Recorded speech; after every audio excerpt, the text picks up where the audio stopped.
Hello everyone, आज हम protein का फैक्ट लेकर आए हैं जो एग्जाम में बार बार पूछा जाता है और आपके बेसिक ज्ञान के लिए भी बहुत ही जरूरी है। तो आइए हम देखते हैं इस वीडियो को। देखिए, सबसे पहले आपको याद रखना है प्रोटीन शब्द।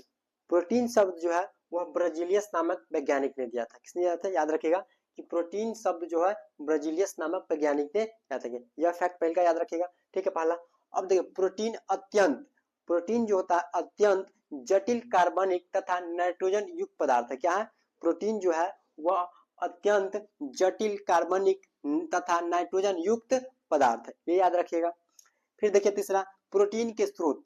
प्रोटीन के दो प्रकार के स्रोत होते हैं, एक होता है पादप स्रोत, एक होता है जंतु स्रोत। तो आपको याद रखना है पादप स्रोत में याद रखना है मटर, सोयाबीन, राजमा, मूंग, यह सब क्या है? यह पादप स्रोत है। क्या है? पादप स्रोत। पादप स्रोत कहने का मतलब यह हम लोग पौधों से प्राप्त करते हैं। क्या प्राप्त करते हैं? पौधों से प्राप्त करेंगे, यानी कि पेड़ पौधा से जो पाया जाता है वो क्या है? पादप स्रोत हो गया। अब जंतुओं से देखिए, एक होता है जंतु स्रोत। तो जंतु स्रोत से क्या पा सकते हैं? पनीर, दूध, मछली, मांस, अंडा, ये जंतु से हम लोग प्राप्त करते हैं, ठीक है। तो आप लोग याद रखिएगा कि प्रोटीन के स्रोत कितने हैं? दो स्रोत है, एक पादप स्रोत और एक जंतु स्रोत। पादप स्रोत में हो जाएगा मटर, सोयाबीन, राजमा, मूंग, यह हो जाएगा पादप। और जंतु स्रोत में आ जाएगा पनीर, दूध, मछली, मांस, अंडा, यह हो जाएगा जंतु स्रोत। आगे देखिए, मानव शरीर का लगभग 15% भाग जो है वह प्रोटीन से मिलकर बना होता है। यानी कि मानव शरीर का जो 15% भाग है वह किससे मिलकर बना होता है? प्रोटीन से। ये फैक्ट याद रखिएगा।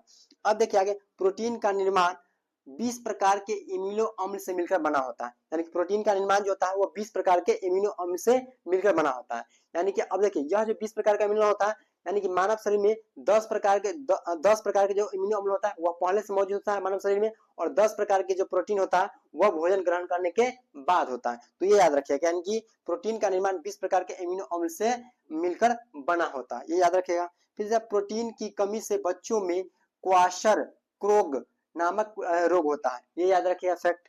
फिर देखिए, दूध में पाए जाने वाले प्रोटीन, यानी कि दूध में जो प्रोटीन पाया जाता है उसको हम लोग बोलते हैं कैसीन। क्या बोलते हैं उसको? कैसीन। यानी कि दूध में जो पाए जाते हैं प्रोटीन उसका नाम क्या है? कैसीन, इसको याद रखिएगा। फिर क्या? त्वचा नाखून के निर्माण में सहायक प्रोटीन, यानी कि त्वचा नाखून के निर्माण में जो सहायक प्रोटीन होता है वो होता है कैराटीन। क्या होता है? कैराटीन, ये भी याद रखिएगा, ये भी फैक्ट है। फिर याद रखिएगा, रक्त में ग्लोबुलिन नामक प्रोटीन पाई जाती है। तो रक्त में कौन सा प्रोटीन पाई जाती है? ग्लोबुलिन नामक प्रोटीन पाई जाती है, ये भी याद रखिएगा।